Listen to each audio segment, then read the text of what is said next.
Et je m'abandonne tout à toi, tout à toi.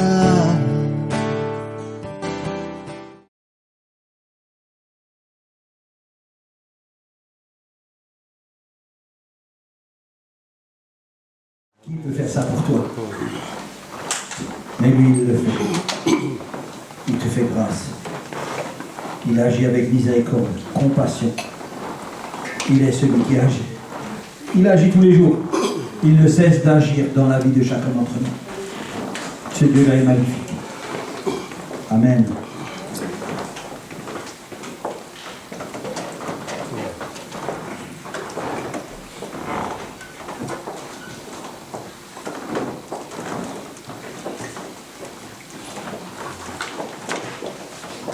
Est-ce qu'il y a des témoignages ce matin?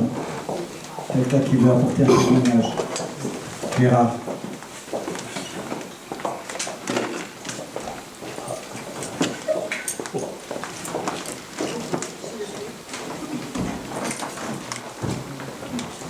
Alléluia. Amen. En fait, je suis dans la joie de témoigner pour le Dieu qui avait payé les billets d'avion, les billets de train pour moi de Paris jusqu'à Mulhouse. Je vais les témoigner. Plus fort, ouais, plus fort parce que moi j'ai rien eu de ça. Je suis pas pour les valises. Donc, en fait, je vais témoigner le Dieu qui avait payé les tickets, les billets de train pour moi de Paris jusqu'à Mulhouse. Souvent, là, on a chanté un cantique qui disait « Quand je ne le sens pas, il est là. Quand je ne le vois pas, il est là. » Effectivement, j'ai vécu une situation et j'ai dit c'est un mystère. C'était le lundi passé, j'étais au travail et c'est moi qui devais, comme il n'y a pas de maître chien chez nous, c'est moi qui ferme le parking à la fin. J'allais fermer le parking, j'ai pris les clés, je me dirige. D'habitude, pour monter, je ne prends pas l'ascenseur. Mais ce jour-là, je ne sais pas ce qui s'est passé dans ma tête. Je me suis dit, je vais prendre l'ascenseur. Je prends l'ascenseur au niveau 0 pour aller au niveau premier et monter à pied. C'est ce que je me suis dit dans ma tête. Mais, il faut savoir aussi que c'est moi qui suis le gardien du parking. Si quelqu'un est bloqué dans l'ascenseur, c'est à moi de faire le nécessaire pour que l'ascenseur sorte. Donc, c'est à moi de faire le nécessaire. Donc, c'est à moi, soit je fais en sorte qu'il sorte, soit j'appelle le pompier, soit j'appelle quelqu'un au cinéma. Mais c'était vers la fin. Vers la fin. Alors moi, je me suis dit, bon, aujourd'hui, je prends l'ascenseur du niveau 0 jusqu'au premier, après je monte à pied. Alors que je me dirigeais pour prendre l'ascenseur, j'ai bien précisé, je monte toujours à pied, mais ce jour-là, c'était différent. Alors, je me dirigeais vers l'ascenseur, juste à mi-chemin, j'ai entendu une voix me dire, qui me dit, mais tu vas prendre l'ascenseur sans ton téléphone. Et si tu t'es bloqué? Du coup, je me suis arrêté. Je me suis dit, mais cette voix, est-ce que c'est Dieu qui me parle? C'est comme ça que je me suis posé la question. J'ai dit, est-ce que c'est Dieu qui me parle? Si c'est Dieu, je vais le savoir. J'ai fait demi-tour.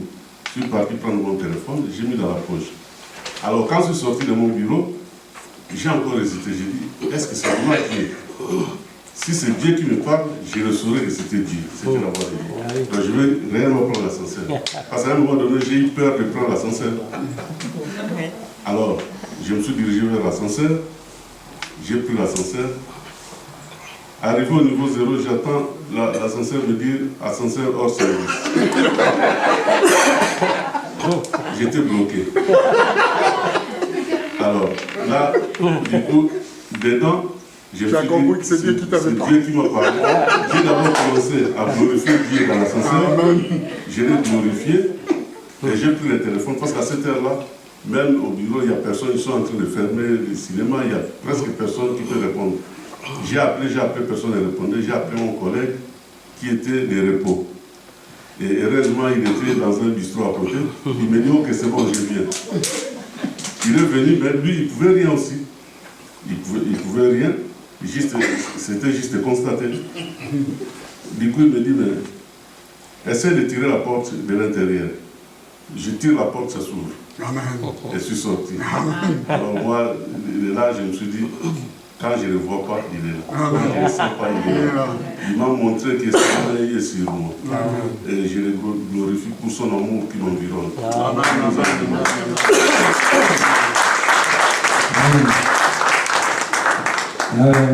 Si seulement on pensait tout le temps quand je ne le sens pas, il est là, ou quand je ne le vois pas, il est là, on réglerait beaucoup de situations. Amen. Il y a d'autres témoignages? Véronique, dis-moi, allez. Il manque des piles, là.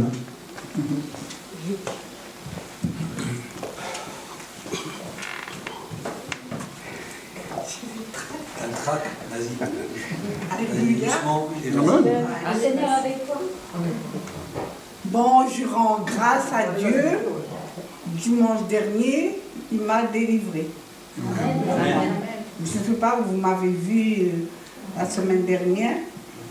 Donc, j'ai passé la semaine dans le calme en disant que ça y est, je suis libre en Jésus-Christ. Donc, si je savais, j'allais rencontrer un peu plus tôt Pasteur Dada. Parce que je me suis rendu compte que ça fait des années que j'avais le mal en moi. Donc, le Seigneur, il a mis le pasteur sur mon chemin. Donc, on s'est croisés à Super Rue. Et puis, il m'a demandé, toi, ça va? J'ai dit oui, pasteur. On a discuté un peu. Et après, en rentrant à la maison, je me suis dit, tiens, j'aurais dû lui parler. On a échangé notre numéro de téléphone. Et puis, j'ai demandé de l'aide à Dieu, de m'aider à prendre contact avec le pasteur. Donc, on a parlé et après, on est venu ici.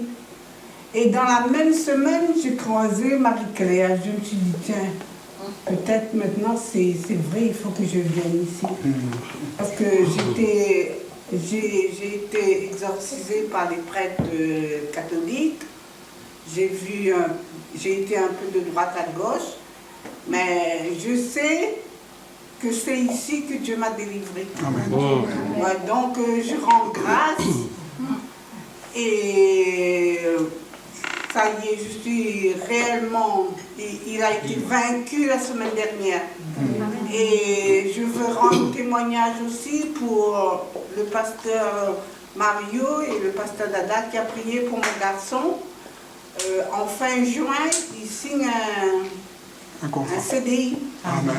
Donc lui aussi, il avait du mal à trouver du travail, ça fait des années.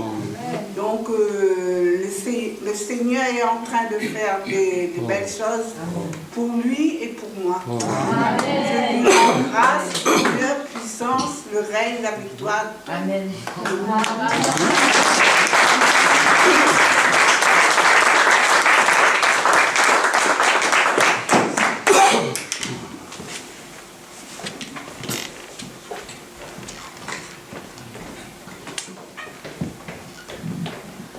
C'est vrai que Dieu agit. Et je voudrais appuyer ce témoignage qu'elle a donné, Véronique, un petit peu. Juste donner peut-être une petite explication aussi. C'est que quand on a la victoire, il faut la garder. Il faut la garder. Parce que la Bible parle d'une maison qui est vide. Mais si elle reste vide, les démons reviennent cette fois plus nombreux. Ça veut dire qu'il faut garder cette victoire. Dieu n'est pas la victoire d'un jour. Il est la victoire de l'éternité. Quand on a la victoire, c'est terminé. Elle est à nous. Et il faut la garder. Il ne faut pas douter en chemin. Cette victoire, elle est pour nous. Amen. Alors je rends grâce à Dieu que Dieu t'a donné cette victoire. Garde-la précieusement. Amen. Amen. Oui. Oui, on a le temps. J'avais gratté un peu de temps, Antoine. Si tu hésites, je me gratte un peu de temps aussi. Je voudrais juste dire un petit mot. C'est que, oui, par rapport à le fait qu'on ne le voit pas ou qu'on ne le sent pas, il est là. Et lorsque mes enfants étaient petits, je leur chantais un chant que vous connaissez certainement. Je ne sens pas le vent, mais je le sens. Je ne vois pas Jésus, mais il est là pourtant. Et pourtant, mes enfants viennent plus beaucoup à l'église.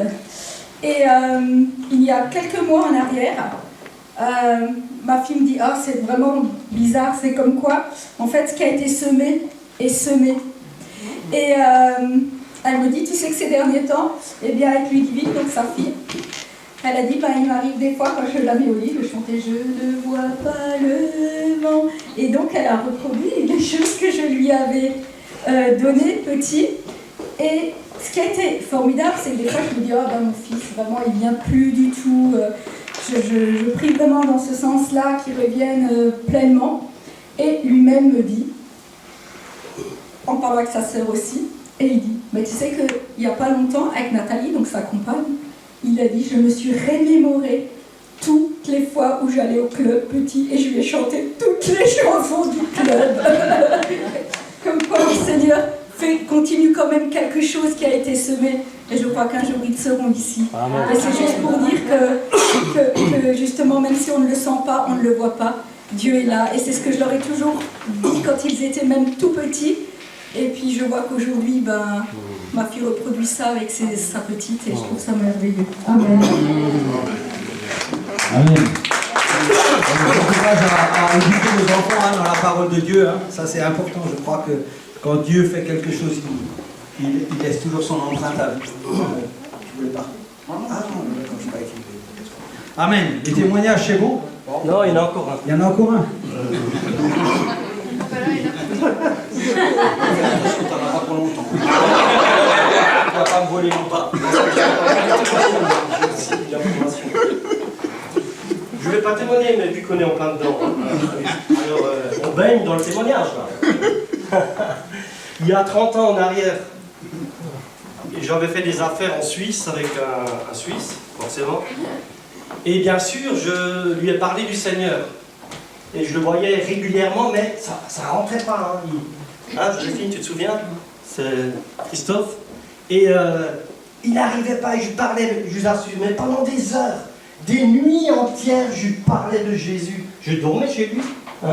Et il me disait, je voudrais bien, mais j'arrive pas. C'était vraiment terrible. Pour un évangéliste, c'est un peu frustrant. Et vraiment, j'ai prié pour lui et tout. Et puis bon, il s'est marié, je suis allé à son mariage. Après, il a divorcé, il a quitté la Suisse, il est allé en Indonésie. Et en Indonésie, il est tombé amoureux d'une femme là-bas qui était musulmane. Et pour se marier avec elle, il a dû se convertir à l'islam. Et il s'est converti à l'islam. Obligé. Il y a quelques mois, il y a un an, une sœur de, je ne sais plus où en France, que je ne connais pas, mais elle me téléphone. Elle me dit, vous êtes Jean-François Waltowski? Je dis oui. Elle me dit, écoutez, il y a un monsieur Christophe là qui est dans un centre en Suisse, là, il demande à tout prix de vous voir, de vous rencontrer. Je dis, il s'appelle comment? Elle me dit Christophe, son nom. Je dis, oh purée. Et il est où? Dans un centre chrétien, en Suisse, là. Parce qu'il a fait une attaque cérébrale, je ne sais pas quoi, un AVC, tout un truc. Est-ce que vous voulez aller le voir? Je dis, évidemment, il est où? On est allé direct. On est là-bas, et je l'ai vu. Et vraiment, comme j'étais heureux, vous ne pouvez pas vous imaginer. Il était dans un centre chrétien, ça s'appelle Morija, à Yverdon. Et là-bas, il y a des chrétiens qui s'occupent des gens, tout ça, c'est un genre de foyer, mais chrétien. Et lui, il était là. Et alors, il était, bien sûr, il avait ses problèmes, il était un peu paralysé. Et alors, je dis, mais tu vas accepter Jésus maintenant? Il dit, oui, je suis dégoûté de ce que j'ai dû faire, l'islam et tout ça. On a prié pour lui. Vraiment, on a vécu une journée vraiment formidable. Et écoutez, c'est pour dire, on ne voit pas Dieu agir, on l'a dit là, mais il agit quand même. Amen, amen. Et ça a mis 30 ans. Il s'est fait baptiser la semaine dernière. Je n'ai pas pu y aller malheureusement parce que le Covid ne m'a pas eu. Ni moi, ni Joséphine. Mais bon, je n'ai pas pu aller là-bas.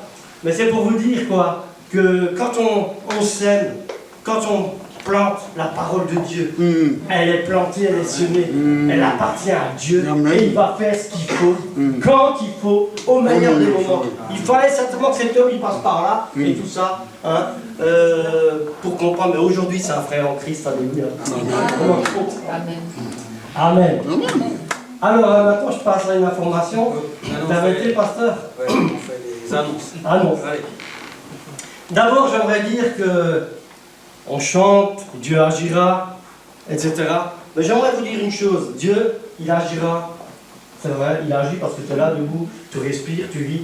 Mais si tu n'agis pas, Dieu n'agit pas. Dans le sens du témoignage. Qui c'est qui a témoigné cette semaine ou évangélisé? Normalement, toutes les mains devraient se lever. Amen. Alors écoutez, samedi prochain, donc c'est le 12, j'ai prévu de faire une formation pour l'évangélisation. Donc c'est pas une formation très très théorique, hein, mais c'est surtout pratique, avec des choses concrètes, pratiques, vécues. Et j'aimerais bien que ceux qui ont le désir de témoigner, d'évangéliser, que vous veniez. Alors on avait dit 10 heures, mais je crois que 11 heures ça suffit, 1 heure ça suffira. Hein. Si vous voulez venir samedi prochain à 11 heures, c'est parfait. Je serai là et puis je vous donnerai quelques encouragements et quelques détails pour l'évangélisation et le témoignage. Et ce que j'ai pensé, ça serait bien si vous venez à 11 heures, vous emmenez un sandwich, hein, et on peut manger ensemble, on peut passer un temps ensemble ici, et l'après-midi, on va à Ifur pour évangéliser. Comme c'était d'ailleurs prévu. Alors écoutez, concrètement, qui c'est qui pense venir samedi matin à 11 h? Levez la main s'il vous plaît. S'il n'y en a pas 5, je ne le fais pas. 1, 2, 3, 4, 5, 6, c'est bon.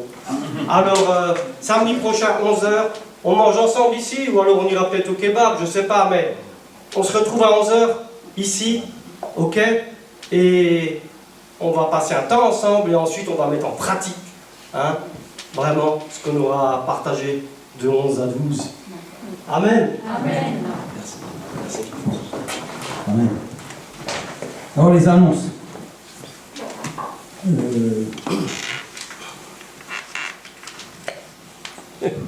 Les annonces au mois de juillet, donc le 24, il y a le mariage de Michel. Ouais. On se rappelle, hein, ce jour-là, c'est un samedi. Donc il a parlé du 12, c'était l'évangélisation, hein, ce samedi qui vient. Ouais. Le 11-12 septembre, c'est quoi le 11-12 septembre? C'est la convention, avec la consécration du pasteur Antoine. Hein. Là on en reparlera, on est un peu en avance pour que vous réservez bien le jour, hein, le 11-12, hein, vous soyez présents, hein, c'est un samedi dimanche, hein, il me semble. Hein. Ça c'est les annonces principales. Donc j'aimerais revenir sur une annonce importante, c'est l'annonce pour l'école du dimanche et la garderie. Donc on a fait une annonce il y a quelques temps par rapport à ça. Jusqu'à présent il n'y a personne qui s'est présenté. Donc on cherche 12 personnes. 12. Je ne vais pas aller plus loin, mais dans le message sûrement on va parler de ça. Peut-être que le Seigneur aussi va nous amener à comprendre, hein, et à saisir la parole de Dieu par rapport à ça. Donc on est toujours en attente, hein, pour l'instant il y a 4-5 personnes qui s'en occupent. Il faudrait compléter, qu'on aille au moins jusqu'à 12, si on est à 9 c'est déjà pas mal. Alors ce qu'il faut c'est prendre contact. Hein. On prend contact avec Marie-Pierre pour lui dire voilà, si elle n'est pas là vous pouvez me le dire à moi, mais il faut que les gens s'engagent. On ne peut pas les désigner dans la salle comme ça, et on va désigner personne. C'est un engagement personnel qu'on a envie parce qu'on veut servir le Seigneur. Hein, voilà. En tout cas, voilà pour les annonces. Hein. Ok, on va passer à la parole de Dieu. Évangélisation dimanche prochain, le culte. Oui, le culte d'évangélisation c'est dimanche prochain. Oui, oui c'est le 12. Hein. Le 13. Le 13, le dimanche 13. Hein. Ça sera Jean-François qui fait le culte. Donc, inviter les gens. J'aime pas dire ça parce que vous pourriez inviter des gens tous les dimanches en fait. Hein. Mais voilà, c'est le culte d'évangélisation.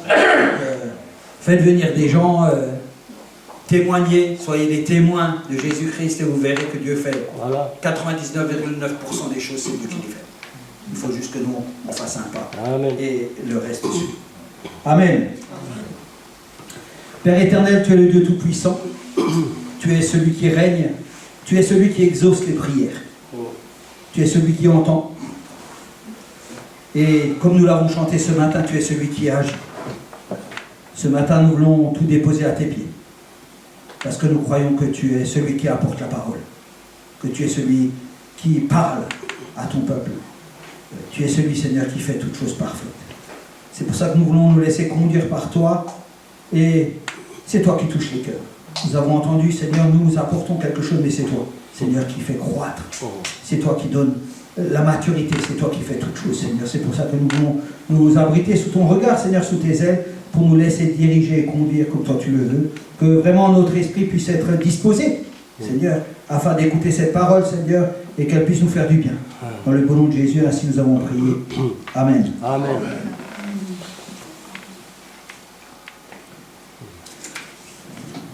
Alors, vous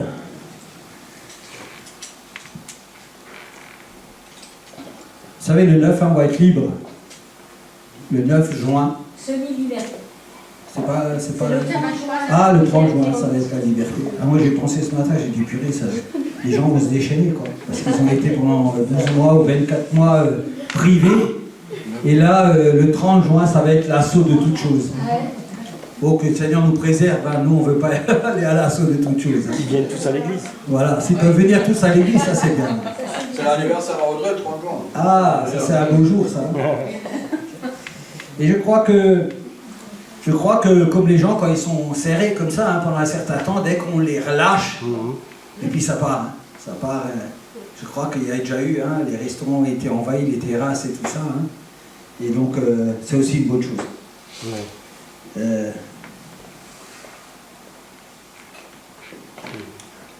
Dans la parole de Dieu, on va prendre ce matin, alors je n'ai pas donné de liste de versets, mais on va prendre Matthieu 11. On va laisser le temps à Raphaël de nous chercher Matthieu 11, à partir du verset 25-30. Et on va essayer de nous laisser diriger, parce que le Seigneur m'a mis à cœur que nous puissions parler ce matin du repos de notre âme. Parce qu'il y a beaucoup d'agitation, beaucoup de choses qu'on veut faire, beaucoup de choses qu'on fait. Et je crois que le Seigneur aimerait nous apporter vraiment la compréhension du repos de l'âme. Le repos, c'est un beau mot, hein, le repos, parce que c'est là où on se repose. Le repos, c'est bien. Il y a des gens qui travaillent 7 jours sur 7. Mais le repos va plus loin que ça, hein, parce qu'il y a plusieurs repos. Dans le repos de... Quand on parle de la parole de Dieu, il y a le repos de l'âme, il y a le repos de Dieu, il y a beaucoup de choses par rapport au repos. Mais là, on aimerait simplement parler du repos de l'âme sans aller plus loin. La Bible dit aussi que Dieu a créé, hein, en 6 jours, et le 7e jour, il se reposa. Il y a le repos de Dieu aussi. Et je crois que ça c'est important dans les temps où nous vivons et pour apporter aussi ce repos à nous les chrétiens qui vivons peut-être des moments difficiles. Et vous savez comme moi que la vie est difficile. Et nous allons essayer de voir à travers la parole de Dieu les acteurs de cette parole qui ont eu des vies difficiles et aussi ce que Jésus nous enseigne par rapport à cette vie difficile que nous avons. Nous savons tous que peut-être la plupart des chrétiens, quand ils rencontrent Jésus-Christ, ils croient que la rencontre avec Jésus-Christ met un terme à toutes les épreuves de la vie. Ce qui n'est, vous le savez, comme moi, je l'explique pour chacun d'entre nous, que c'est pas vrai. C'est plutôt le contraire. Hein? Je sais que c'est pas vrai. Néanmoins, c'est pas parce que les épreuves sont là qu'on ne doit pas être dans le repos de Dieu. Ou dans le repos de l'âme. Hein? Parce que ça peut être beaucoup d'agitation pour rien du tout.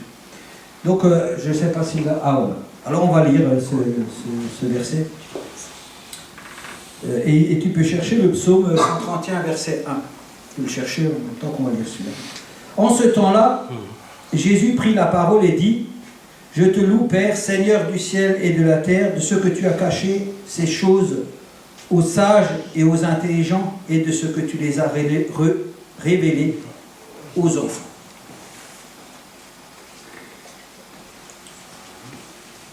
Oui, Père, je te loue de ce que tu l'as voulu ainsi. choses m'ont été données par mon Père, et personne ne connaît le Fils, si ce n'est le Père.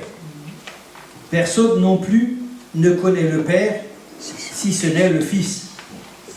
Et celui à qui le Fils veut le révéler. Ça, c'est un mot important, hein, je voudrais juste le souligner. Pour vous, parce que je ne vais pas l'expliquer, mais pour vous, je vais le relire. Hein. Si ce n'est le Fils, et celui qui a le Fils veut le révéler. Hein, ça, c'est important.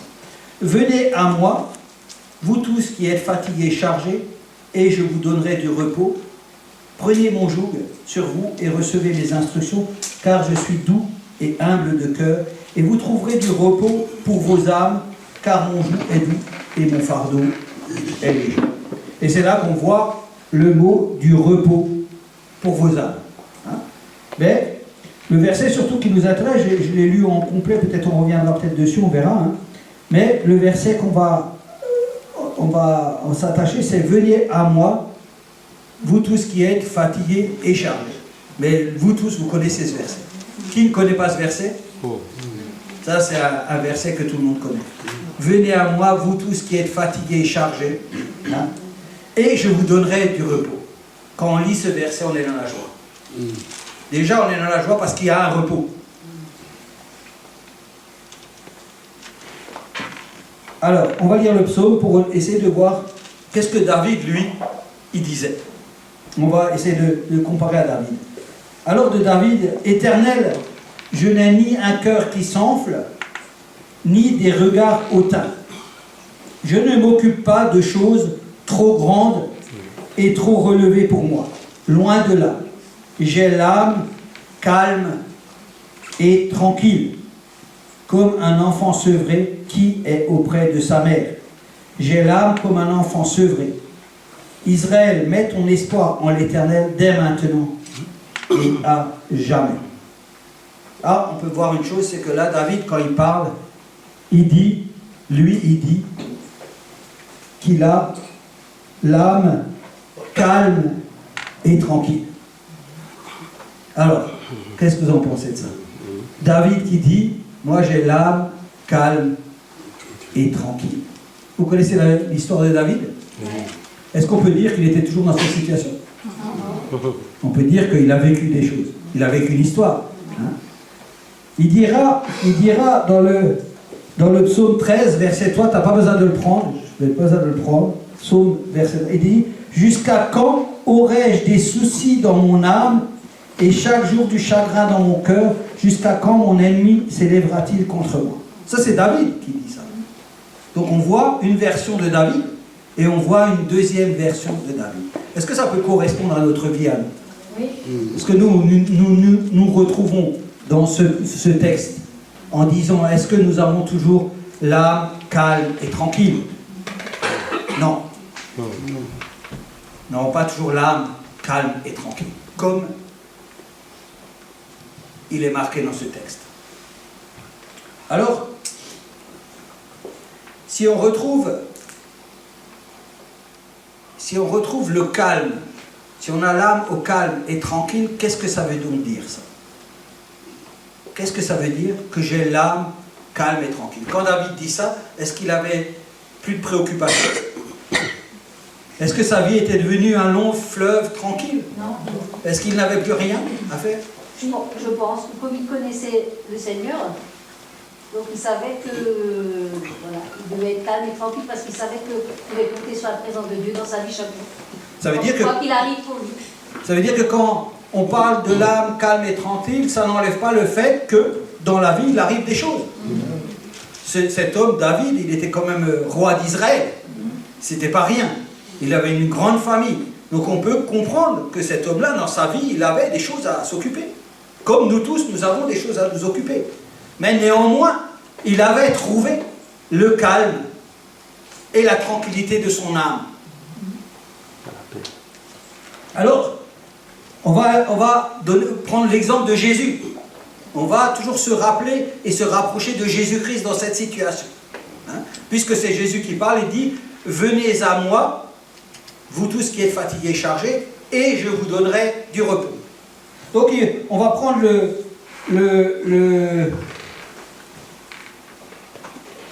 On ne va pas prendre Matthieu 8, verset 24, je vais juste le lire. Hein. C'est un verset très court parce que vous le connaissez aussi bien.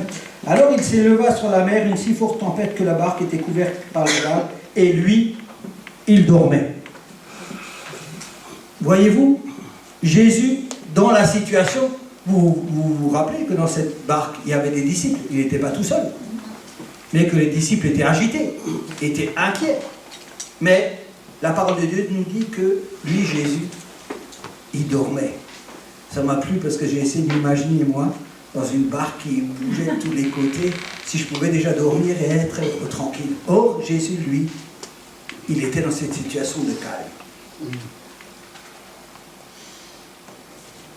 Alors, quand on parle de calme et de tranquillité dans l'âme, qu'est-ce que la parole veut nous enseigner à partir de là? Qu'est-ce que vous pensez qu'elle veut nous enseigner? Le calme. Vous allez me dire, le calme, on le trouve où? La tranquillité, on la trouve comment? Est-ce que c'est quand tout va bien dans votre vie?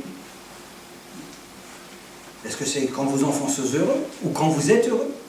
Quand vous vous levez un jour et vous dites, ah, ce jour-là, c'est un jour magnifique parce que il n'y a rien qui m'est arrivé, tout s'est bien passé. Est-ce que c'est ça, le calme et la tranquillité de l'âme? Non, ce n'est pas ça. La tranquillité et le calme de l'âme. La tranquillité et le calme de l'âme vient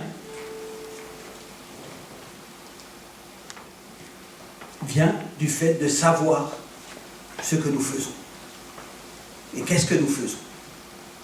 Ça veut dire que, j'ai un peu compliqué, parce que je n'ai pas tout de suite dit, hein, mais vous devriez savoir hein, d'où vient cette tranquillité. Hein. Ça veut dire que la tranquillité de l'âme vient du fait qu'on a des certitudes dans la vie, des convictions dans la vie, des assurances dans la vie. Sans ces choses-là, nous ne pouvons pas prétendre au calme et à la tranquillité de l'âme. Or, pourquoi Jésus était au calme? Qu'est-ce que Jésus faisait qui fait que cette situation, lui, il était au calme? Pourquoi il était au calme? Et pourquoi les disciples n'étaient pas au calme? Pourtant, les disciples avaient Jésus dans la barque. Le fait que Jésus soit au calme, c'est parce qu'il dépendait de qui? Amen, de Dieu, le Père. De son Père.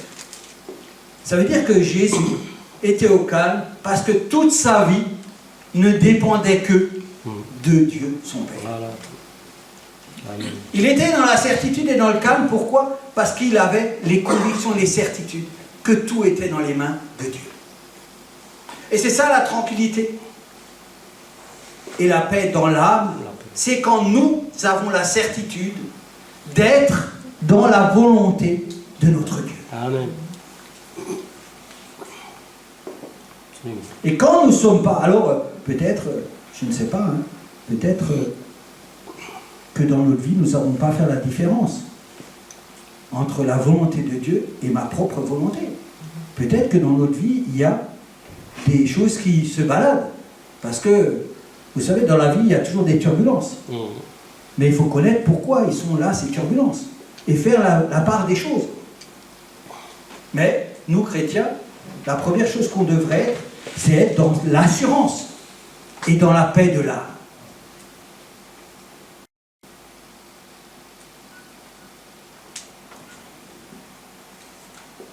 Jésus, lui, si je prends cet exemple, il était confronté à la haine des gens. Il était confronté à beaucoup de choses dans sa vie. Jusqu'à la fin de sa vie, où il va faire quoi? Il va donner sa vie. Donc, tout le chemin de Jésus, c'est un chemin de difficulté. Ce n'est pas un chemin facile. C'est un chemin de difficulté. Or, Jésus était toujours dans le calme parfait. Or, si nous voulons vivre cette vie avec Jésus et avoir du repos, alors, on va revenir, hein. Il va dire, venez à moi, vous tous qui êtes fatigués et chargés, et je vous donnerai du repos. Il y a une chose qu'on va comprendre ici, c'est que le repos dont on parle aujourd'hui ne vient que de Jésus-Christ. Il ne vient pas d'ailleurs. Sa source n'est pas le yoga, n'est pas le sport, n'est pas le régime, n'est pas le travail, n'est pas les enfants, n'est pas les beaux-parents, n'est pas l'amour de ma vie, n'est pas les voyages, n'est pas les vacances. Ça veut dire que... Et pas l'argent. Et pas l'argent. Ça veut dire que le repos où on devrait être, ce repos-là, ne vient que de Jésus-Christ. Amen. C'est-à-dire, pour connaître ce repos, il faut que j'apprenne à connaître Jésus. Il faut que j'apprenne à vivre avec Jésus. Il faut que j'ai donné ma vie au Seigneur Jésus. Tant que je n'ai pas donné ma vie au Seigneur Jésus-Christ, je ne peux pas rentrer dans ce repos. Ce repos-là, c'est avec Jésus-Christ que ça se passe. Ça veut dire que, quand on parle du repos avec Jésus, ça veut dire que, souvent on l'a dit, hein, on a donné sa vie à Jésus-Christ. Ça veut dire qu'à partir de ce moment-là, pour connaître ce repos, il faut qu'il ait les manettes de notre vie. Amen. C'est ça qui met les turbulences dans notre vie, c'est quand nous gardons une manette et nous donnons l'autre manette à Jésus-Christ. Et ça perturbe notre vie.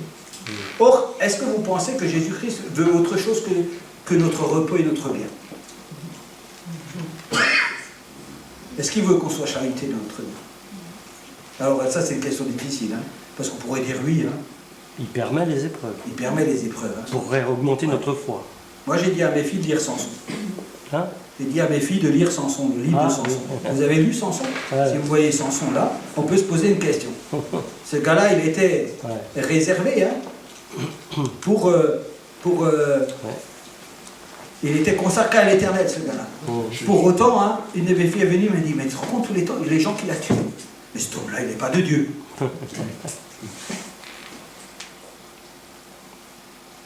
Cet homme-là, il n'est pas de Dieu. Pour autant, à la naissance, il avait dit, l'homme de Dieu avait dit aux parents, cet enfant sera consacré. Voyez-vous, ça veut dire que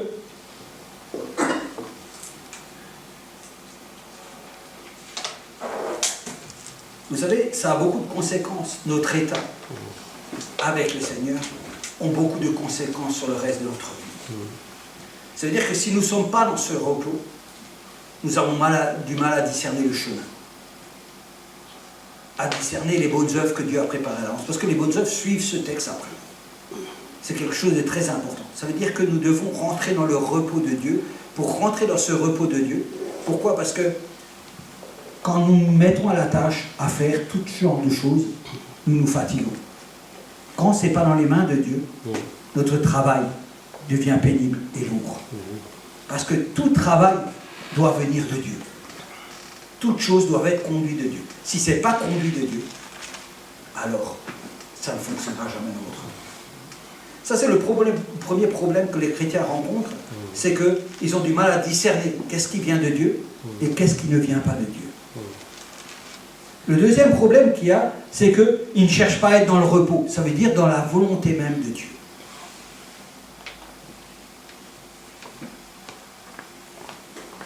Alors, venez, il dit, venez à moi, vous tous qui êtes fatigués et chargés, je vous donnerai du repos. Mais il va dire la suite.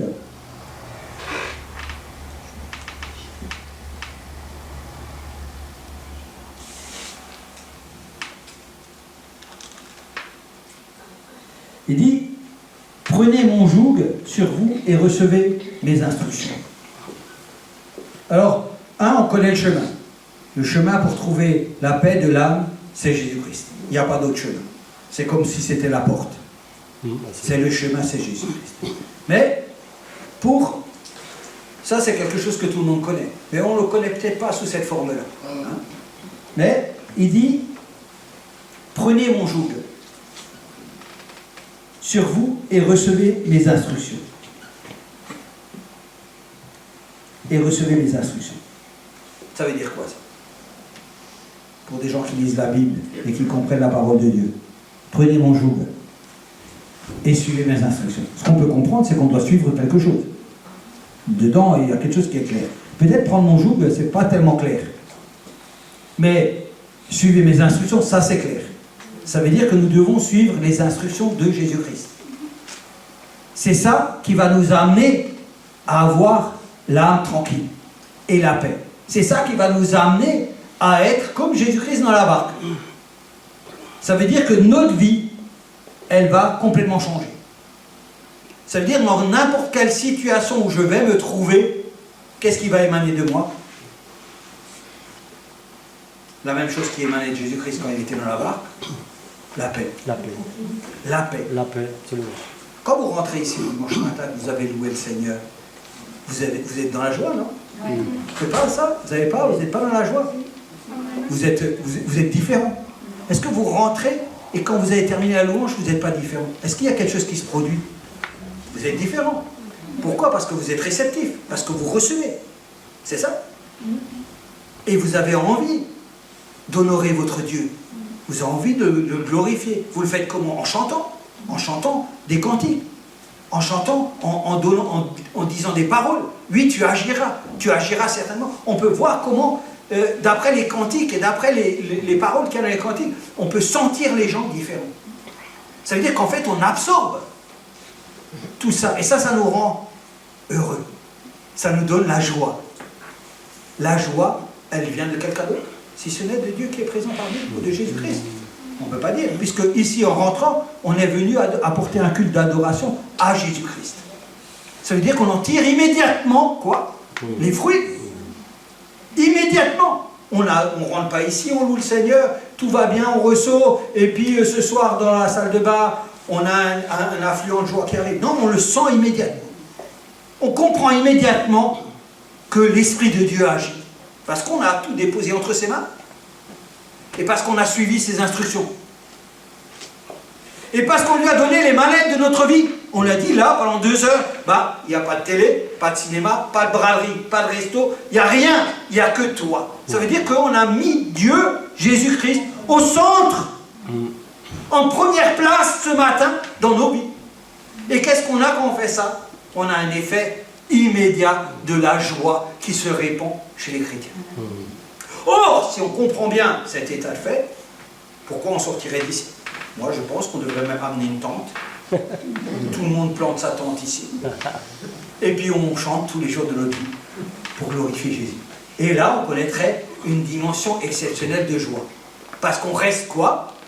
Dans la présence de Dieu. C'est bien ça ou pas? Est-ce que je me trompe? C'est bien ça.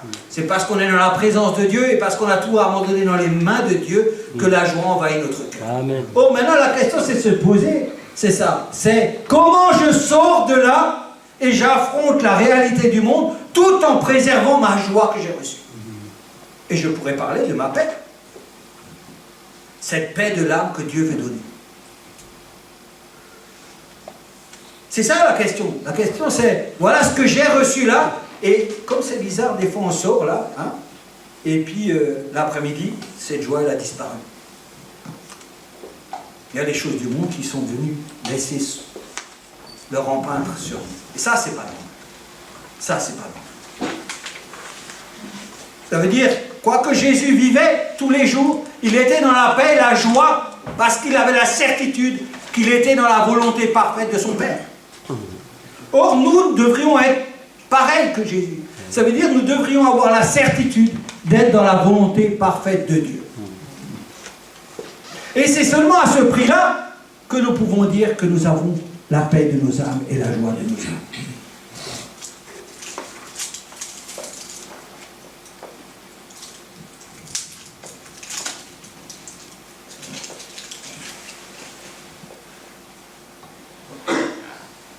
Nous devons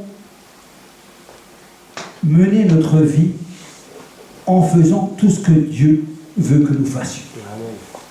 C'est ça la règle de notre vie. Peut-être vous allez dire, j'exagère. J'exagère pas du tout. Je vous garantis que je n'exagère pas du tout. On peut faire une multitude de choses. Dieu connaît nos vies. On peut faire une multitude de choses. Et toutes ces choses sont produites avec Jésus-Christ. Sont faites avec Jésus-Christ. Jésus connaît notre vie. Jésus était sur terre. Vous ne connaissez pas bien la vie de Jésus. Vous devez lire la parole de Dieu pour connaître la vie de Jésus. Qu'est-ce que Jésus a fait? Comment Jésus est né? Qu'est-ce qu'il a fait jusqu'à l'âge de 12 ans? Il a appris un métier, Jésus. Il a appris un métier. Vous aussi, vous avez appris un métier. Mais Jésus aussi a appris un métier. Et Jésus aussi a exercé un métier. Mais nous aussi, nous exerçons un métier. Ça veut dire que néanmoins, ce n'est pas parce que nous exerçons un métier ou un travail que nous ne devrions pas avoir la paix et la joie de notre Dieu. Non. Ce n'est pas parce que nous avons des enfants turbulents que nous ne devons pas avoir la paix et la joie de Jésus-Christ. Ce n'est pas parce que ceci, cela de la vie entraîne forcément que nous n'ayons pas cette paix, cette joie. Au contraire, Dieu aimerait qu'on ait cette joie et qu'on la possède tous les jours. Donc, si nous commençons à entreprendre toutes les choses que nous entreprenons, nous les entreprenons de nous-mêmes, nous allons à l'échec. À l'échec. C'est vraiment une grande règle, hein, parce que je ne connais pas, on pourrait ouvrir une multitude de portes. Hein. Moi, je ne connais pas ce que c'est pour vous la réussite. Mais pour moi, quand j'étais jeune, la réussite, hein, c'était réussir sa vie, c'était avoir un bon travail, gagner de l'argent. Quand j'ai grandi, la réussite, j'ai vu que ça ne marchait pas. À 40 ans, en fait, moi, je vais vous le dire, hein, je voulais être rentier à 40 ans. Ça n'a pas marché du tout. Alors le Seigneur, il a dit, bon, Mario, toi, tu ne seras jamais rentier. J'ai dit, ok, Seigneur, sauf ça, c'est facile ce que je vous dis là. C'est facile. Mais c'était pas facile comme ça, parce que moi, j'ai mis 10 ans pour me remettre de ça. Parce que je voulais arriver là. Mais pas rentier, pas riche. Quand on dit rentier, c'est pas être riche, c'était pas ça l'idée. C'était, moi, je voulais gagner mes 3 000 € par mois, et voilà, c'était rentier, c'était pas être riche. Mais, vous savez, dans les projets que vous avez, à 40 ans, vous savez, la réussite, c'était plus là, gagner sa vie ou travailler bien, c'était d'avoir sa famille. Une bonne éducation à sa famille, avoir une vie de famille avec Dieu et tout ça. Et vous savez, les choses changent. Et aujourd'hui, la réussite, vous savez ce que c'est? C'est Jésus-Christ. Et on évolue en même temps avec le Seigneur. Et je crois que la réussite de chacun d'entre nous, la vraie réussite, c'est d'être en Jésus. Mais ça ne suffit pas. Là, je vous ai juste donné un morceau. La vraie réussite, c'est pas d'être seulement en Jésus-Christ. Non, non, non, non. Vous savez, d'être en Jésus-Christ, c'est un don gratuit que Dieu donne. C'est gratuit. Tout le monde peut l'avoir. Celui qui accepte Jésus-Christ. Jésus-Christ est avec lui. La réussite de la vie, c'est d'obéir à Jésus-Christ. Vous savez, c'est pas pareil. Parce que, je vais vous dire quelque chose. Vous savez que Dieu, pour chacun d'entre vous, il a préparé quelque chose. Vous savez tous, parce que ça vous intéresse plus que la première chose que j'ai dit. Mais vous savez tous, même moi le premier, je me dis, ah, le Seigneur il a dit, quand il partira, il montera au ciel, il préparera une place pour moi. Alors moi, j'essaie de m'imaginer ma place.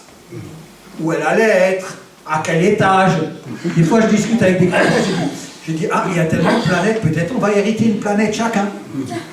Parce que déjà, on ne sait pas, hein, on ne sait pas tout ce qu'il y a. Mais en tout cas, je me suis allé dans l'imagination pour savoir quelle planète. Et je suis arrivé à la conclusion, comme je n'arrivais pas à l'imaginer, je suis arrivé à la conclusion que si Jésus allait préparer une place, elle allait être parfaite.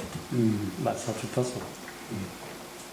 Mais, on est tous conscients hein, que Jésus nous a préparé une place. Et on est content, hein, une place réservée. Hein.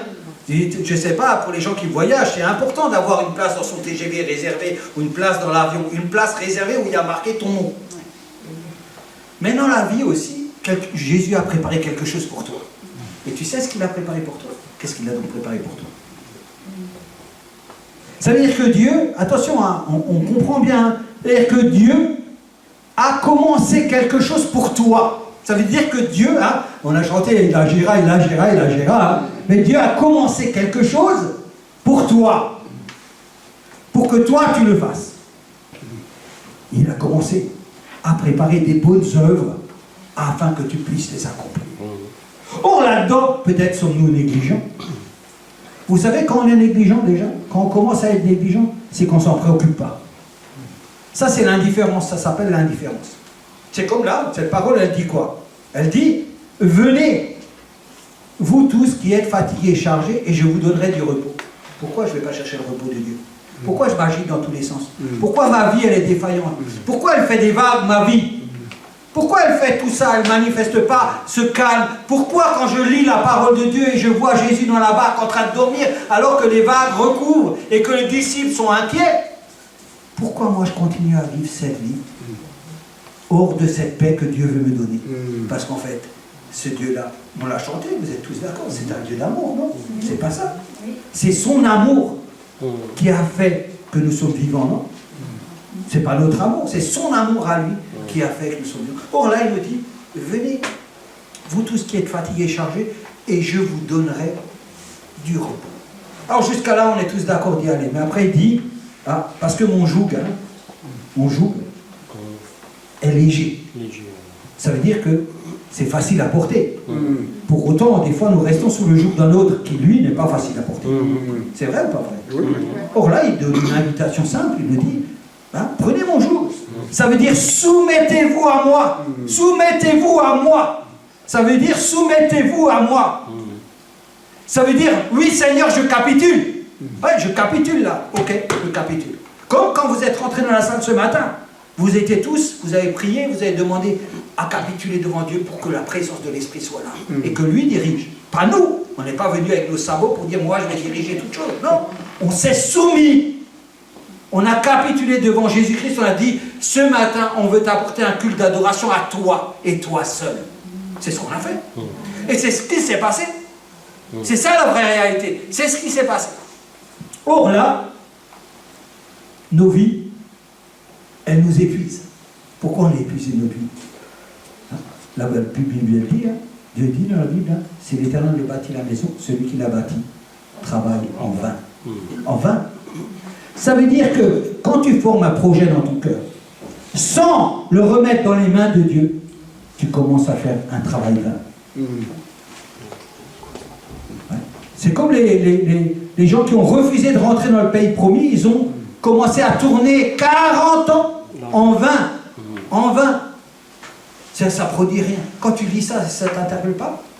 De dire, tu as une vie devant toi et cette vie-là, elle est gaspillée.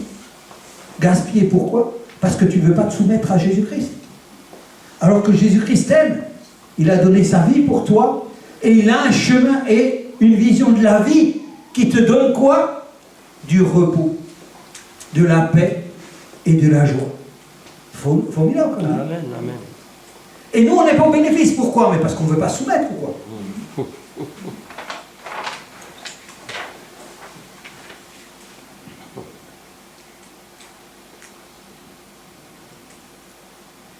Alors, on peut s'investir dans l'œuvre de Dieu. Je crois que ça, c'est un bon chemin. Ah oui, amen. S'investir dans l'œuvre de Dieu. Comme on a parlé tout à l'heure, on cherche 9 personnes. Les œuvres bonnes que Dieu a préparées d'avance. Il faut peut-être les chercher. Il faut commencer à les chercher. Et il y a des gens, je le répète, c'est souvent des choses qu'on dit. Il y a l'œuvre de Dieu qui est là. Dans cette œuvre, il faut que les gens s'investissent dans l'œuvre de Dieu. Il ne faut pas qu'ils attendent que les choses se passent ou qu'il y ait des révélations. Dans l'œuvre de Dieu, je peux m'investir pour l'œuvre de Dieu. Et peut-être, l'école du dimanche, peut-être, ce n'est pas suffisant pour vous. Je ne sais pas, moi. Mais je veux dire, vous savez, dans l'œuvre de Dieu, il faut toujours démarrer. Il ne faut pas faire toutes les choses, ou pas faire toutes les grandes choses. Mais il faut savoir s'investir dans l'œuvre de Dieu, dans le calme, pour suivre la voie.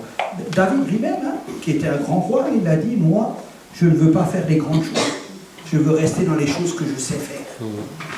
Pourtant, il était roi. Il aurait pu dire autre chose. Mais lui, il a dit, je reste dans les choses simples. Je n'ai ni un cœur qui s'enfle, ni des regards hautains. Je ne m'occupe pas des choses grandes et trop relevées pour moi. Ça nous indique quoi? À l'humilité et à la simplicité.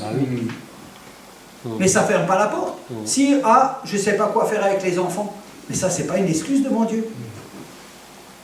C'est, vous savez tous, mieux que moi, que si on veut faire l'œuvre de Dieu, on fait un pas et Dieu fait le reste. Non? Amen. Mais Dieu, il n'a pas besoin de toi quand tu sais avec ta science. Il n'a pas besoin de ta science, Dieu. Il n'a pas besoin de ta connaissance. Il n'a pas besoin de ton savoir. Dieu est la connaissance. Dieu est le savoir. Dieu est la vie. Lui, il veut juste que tu lui dises, ok, je viens. C'est tout ce qu'il veut. Il ne veut pas que tu viennes avec tes affaires, ton sac, tout ce que tu as appris à l'école et toutes tes expériences. Mais il s'en fout royalement. Dieu a besoin que juste tu lui dises, ok, je viens à l'école du dimanche. Et que tu te prépares le dimanche suivant à aller faire l'école du dimanche, à aller nettoyer la salle, à aller évangéliser, à aller étudier la parole de Dieu, à aller prendre la présidence, à aller faire la Sainte Seine, à aller faire l'accueil, accueillir les gens tous les matins quand ils viennent, bonjour, voilà. Il ne demande pas si tu sais le faire, il demande juste que tu le fasses. C'est ça que Dieu attend de nous. C'est ça la soumission à Dieu. À quoi ça sert de savoir que je dois me soumettre à Dieu et que je ne le fasse pas? À quoi ça sert? Qu'est-ce que ça m'apporte? Ça m'apporte une fausse joie et une fausse paix. Parce que je me trompe moi-même en pensant faire plaisir à l'œuvre de Dieu. Parce que l'œuvre de Dieu, ce n'est pas les paroles. Non, non. Les paroles, c'est pour le monde. Mais l'œuvre de Dieu agit avec puissance. Ce n'est pas la même chose. Donc, nous voyons bien que David lui-même, s'était restreint à faire des choses qu'il pouvait faire lui-même en se mettant à la disposition de ce Dieu-là. Et si vous lisez David, combien de fois vous verrez David qui a imploré la grâce de Dieu dans les situations où il était, et Dieu l'a toujours délivré. Toujours délivré. Et il le dira même, il dira, Israël, mets ton espoir en l'Éternel dès maintenant et à jamais. Voilà ce qu'il dit. C'est-à-dire que moi aussi je dis ça. Je dis ce matin, je dis, mais mets donc ton espoir en Jésus-Christ. Maintenant. Maintenant.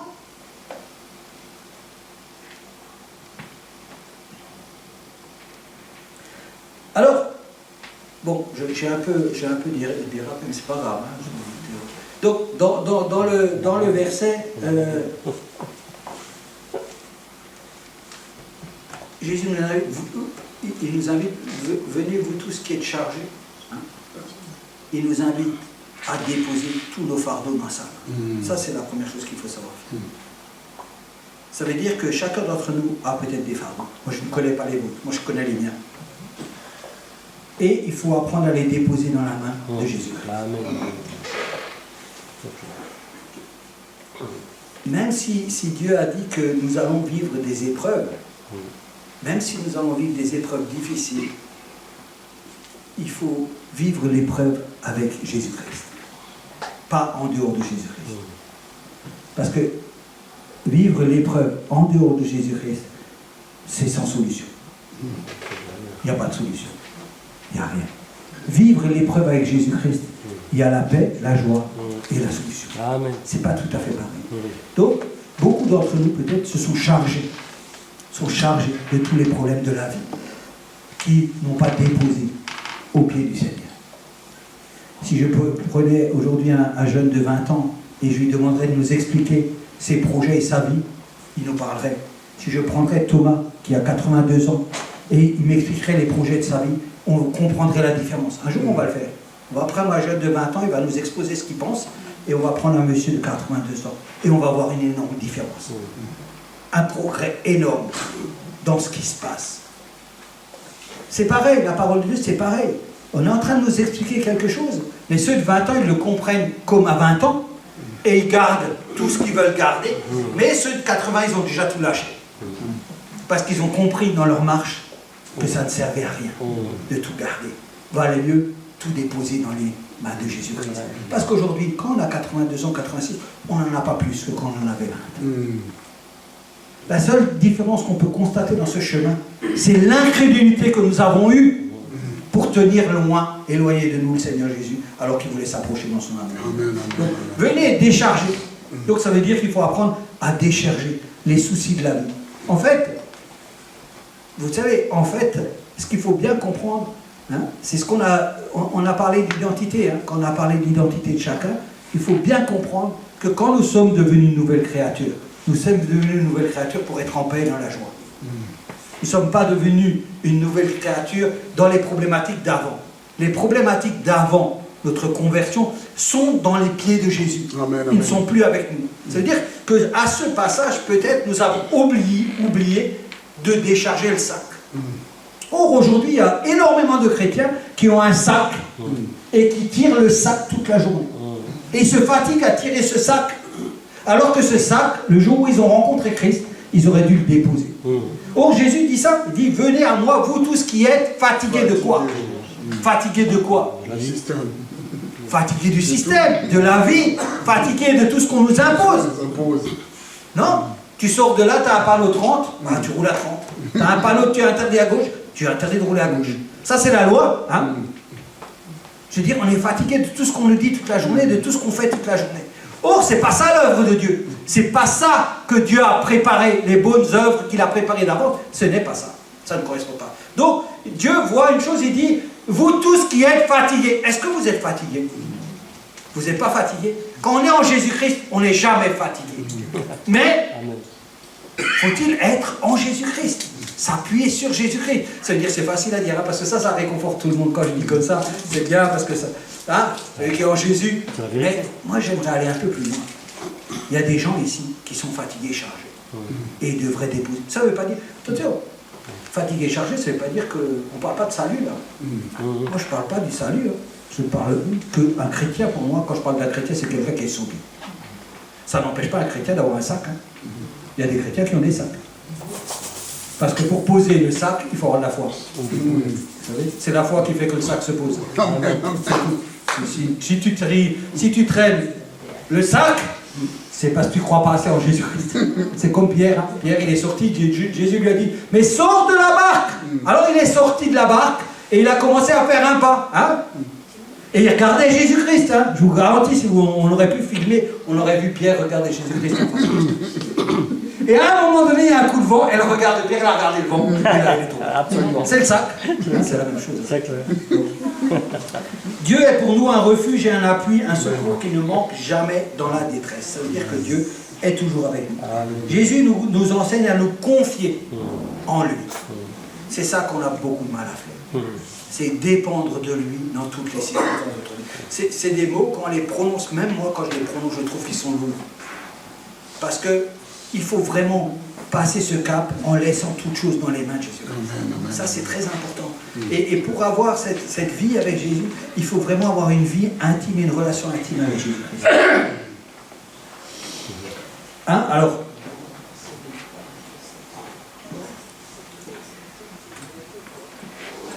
venez à moi, vous tous qui êtes fatigués, chargés, et je vous donnerai du repos. Ça, c'est une promesse que l'Éternel fait. Si on vient à lui, hein, Dieu fait la promesse qu'il nous donnera du repos.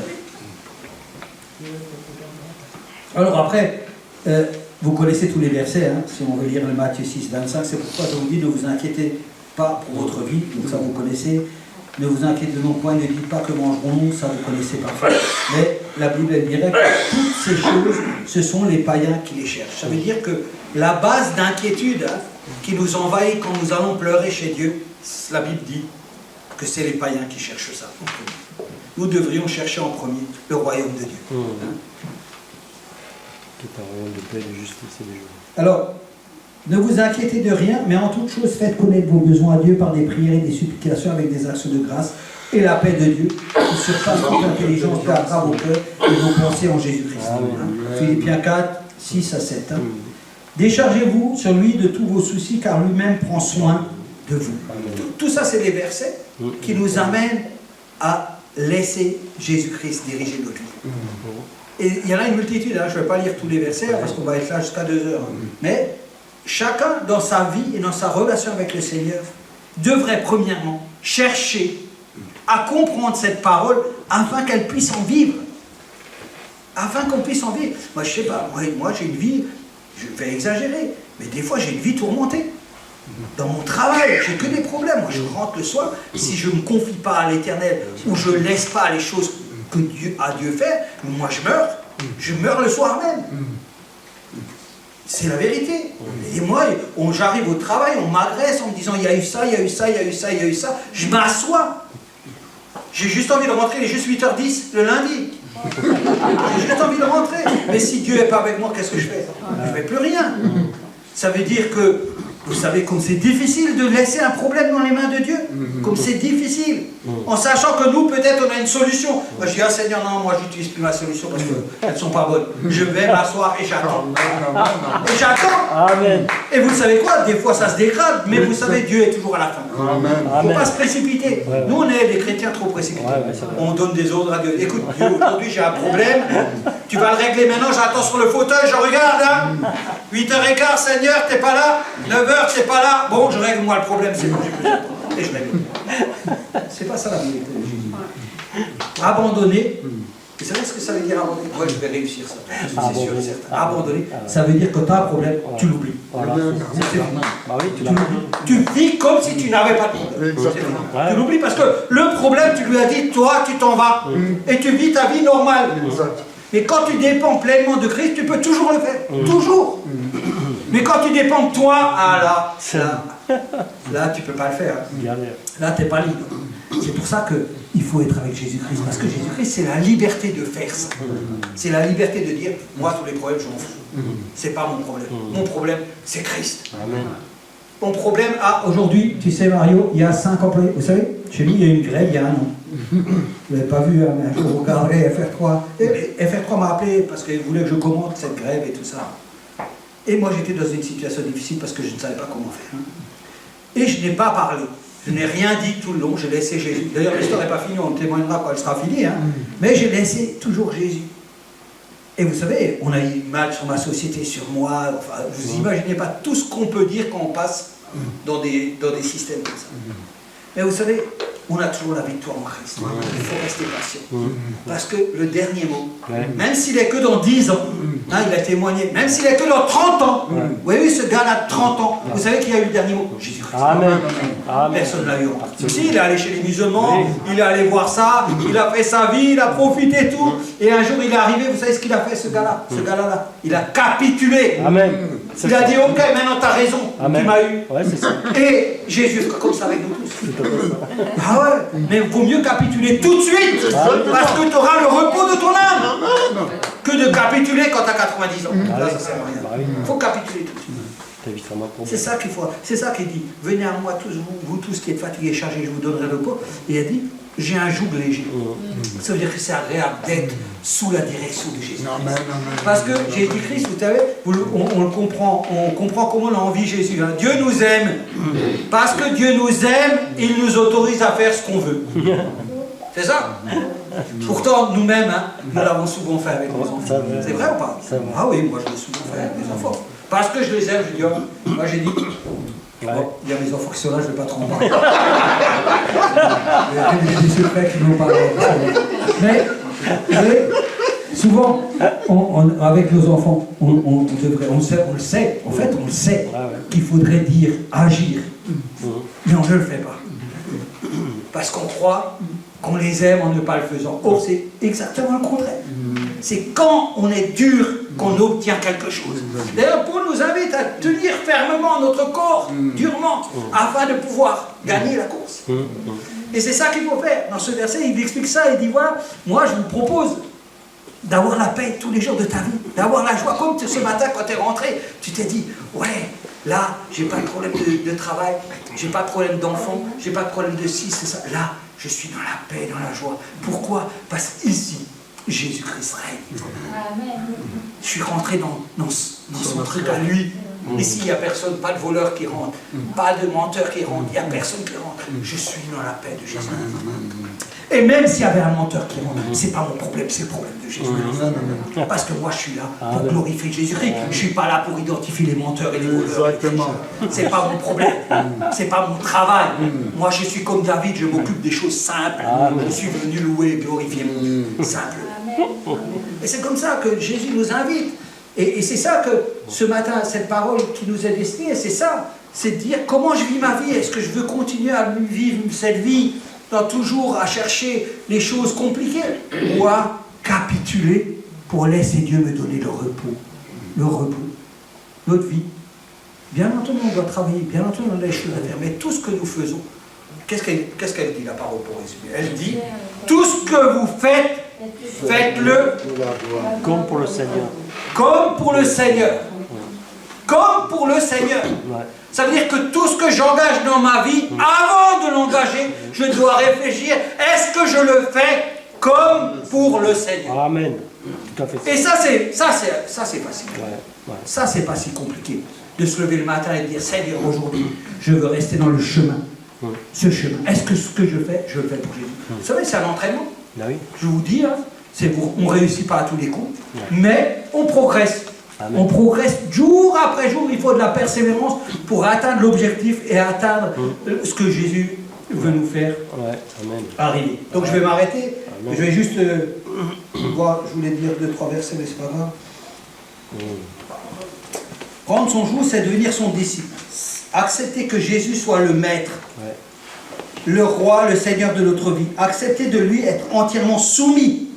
Nous nous conduisons souvent comme si nous étions les maîtres absolus des circonstances. Or, nous chantons souvent que Dieu est le maître du temps et des circonstances.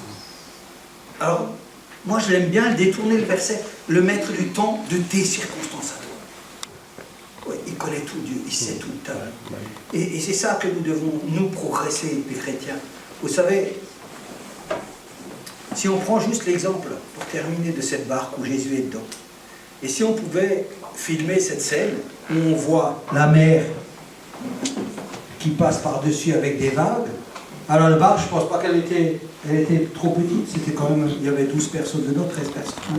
Donc c'était quand même une belle barque, je pense. Ouais. Et cette barque était en train de chavirer avec une mer démontée. Hein, et dans cette barque, on avait 12 disciples qui paniquaient et Jésus-Christ qui dormait. Si on imagine la scène et on la transpose par rapport à notre vie de tous les jours, est-ce que c'est pas ce que nous voudrions dans notre vie? C'est être dans la paix comme Jésus a été dans la paix. Or, nous n'avons pas dû passer parce que Jésus passe. Donc, c'est ça, c'est de vous, les chrétiens, vous savez, si nous voulons être des témoins, si vous voyez des disciples qui s'inquiètent, qui ont peur, et si vous voyez Jésus qui est là en train de dormir, quel est le témoignage que nous en tirerons de ça? Je dirais que les disciples sont sans Christ, et je dirais que Christ est avec Dieu. Mais c'est ça le témoignage. Et si on veut rattacher le repos de vos âmes et la paix de vos âmes à être des témoins, c'est ça les témoins aussi. Ça fait partie du témoignage de notre vie. C'est quoi qu'il arrive, je reste dans la paix. C'est cette paix dont je suis le témoin. C'est pas l'extérieur qui bouge, mais que quand tout bouge, vous savez, peut-être nous serons là à la fin des temps. Hein? Quand tout va aller de travers, quand la parole de Dieu dit que s'il ne va pas mettre un terme, même les élus seront perdus. Mais si on était là, on devrait être comment, à votre avis? Est-ce qu'on serait prêt à affronter cette réalité aujourd'hui? C'est ça qu'il faut se poser la question. Quel témoin je suis? Est-ce que je suis un témoin que quand il arrive quelque chose, le navire tombe? Ou est-ce que je suis quelqu'un qui est le témoin que quand il arrive quelque chose, ben, le navire ne tombe pas? Pourquoi? Parce que Jésus est le rocher de ma vie. C'est ça l'idée. C'est ça qu'il faut comprendre dans la vie. C'est pas seulement se faire plaisir parce qu'on a Jésus-Christ. Moi, je peux en parler parce qu'au début, c'était comme ça. Moi, j'ai classé mon problème. J'ai dit, ah, j'ai Jésus-Christ. J'ai le meilleur, le plus grand, le plus fort. Maintenant, je peux faire ma vie. Non, mais c'est pas comme ça qu'on vit. C'est qu'à un moment donné, dans la vie, on fait quelque chose parce qu'on aime Jésus. Or, si j'aime Jésus, si j'aime vraiment Jésus, je me soumets à lui. Et je cherche à faire quoi? Je pense que si moi, je prends du temps pour réparer une voiture, pour tout faire et te la livrer nickel, je dirais, ah, puis je suis que j'ai une belle voiture. Mais j'aurais passé du temps pour faire cette voiture. Mais Jésus, lui, il a passé du temps pour préparer les bonnes œuvres que tu dois accomplir. Il ne faut pas les négliger. Il a pris du temps. Il a dit, voilà, moi, je vais préparer pour Jean-François, ben, le couvent là-bas, je vais mettre des bonnes sœurs, je vais mettre tout en place pour que le jour où il arrive, il y a quelque chose qui se passe là-bas. Il y a quelque chose parce que Jésus ne perd pas de temps, ne gaspille pas de temps. Il ne gaspille rien. Or, il dit dans la Bible, moi je prépare les bonnes œuvres pour que vous puissiez les accomplir comme ça quand vous irez au ciel. Hein? La Bible dit, et ça c'est un autre repos, hein? Ceux qui se reposent des œuvres qu'ils ont faites en attendant le retour de Christ. C'est quand on sera parti, on se reposera avec les œuvres qui nous accompagneront. Or, ces œuvres qui nous accompagneront, je vais vous dire quelque chose, c'est pas celle que tu es en train de faire aujourd'hui, c'est seulement celle que Dieu a préparée d'avance. Ça, c'est les bonnes œuvres dont tu pourras tirer une gloire, parce que Jésus les a préparées pour que tu les fasses. Alors, au lieu de chercher autre chose que ces bonnes œuvres, moi, je me mettrais plutôt à chercher les bonnes œuvres que Jésus a préparées afin que je puisse les faire. Et une des bonnes œuvres, et je le répète encore, c'est d'être à l'école du dimanche, peut-être. Ça, c'est une bonne œuvre, peut-être, aussi. De participer à l'évangélisation, ça, c'est une bonne œuvre. Alors, ça ne veut pas dire que tout le monde doit tout faire. Alors là, moi, je ne suis pas du tout d'accord dans ce principe. Mais il y a de la place pour chacun. Dieu est un grand Dieu. On n'a pas besoin de se charger. Vivre, travailler pour Dieu, c'est pas en avoir par-dessus la tête. Non. Travailler pour Dieu, c'est dans le calme, dans l'amour, dans la paix et dans la joie. Si tu n'es plus dans tu ne réunis pas ces conditions, alors il faut que tu arrêtes de faire quelque chose parce que tu fais trop de choses. C'est important de faire ces choses. Voilà, donc on reviendra sûrement dans les prochaines fois, on reviendra sur ce passage pour peut-être aller un peu plus loin, mais je crois que nous pouvons retenir de vraiment mettre notre vie en ordre, parce que le temps, on n'a pas parlé du temps, hein, le temps est court et il faut que nous puissions prendre conscience aujourd'hui que notre vie, elle doit être soumise à Jésus-Christ pour qu'on puisse découvrir ses bonnes œuvres. Tant qu'elle n'est pas soumise, Quand je parle de bonnes œuvres, je parle en anglais, hein, ou je parle en une autre langue qu'on ne peut pas comprendre. Pour trouver les bonnes œuvres de Dieu, il faut se soumettre à Dieu. Vous savez, quand j'ai commencé à lire le verset, hein, merci Seigneur parce que tu as caché les choses aux chars et tu les as révélées aux enfants. Hein. Ben ça, c'est une chose qui est cachée. Hein. Il y a des gens qui cherchent les bonnes œuvres, hein, mais ils n'appartiennent pas à Jésus-Christ. Imaginez-vous les bonnes œuvres qu'ils sont en train de faire. J'ose pas y penser. Pour faire les bonnes œuvres de Jésus-Christ, il faut être soumis à l'autorité de Jésus-Christ. Sinon, on ne peut pas les découvrir. C'est caché. Amen. On va se lever. On va prier pour terminer ce culte. Donc je crois que c'est aussi important qu'on puisse...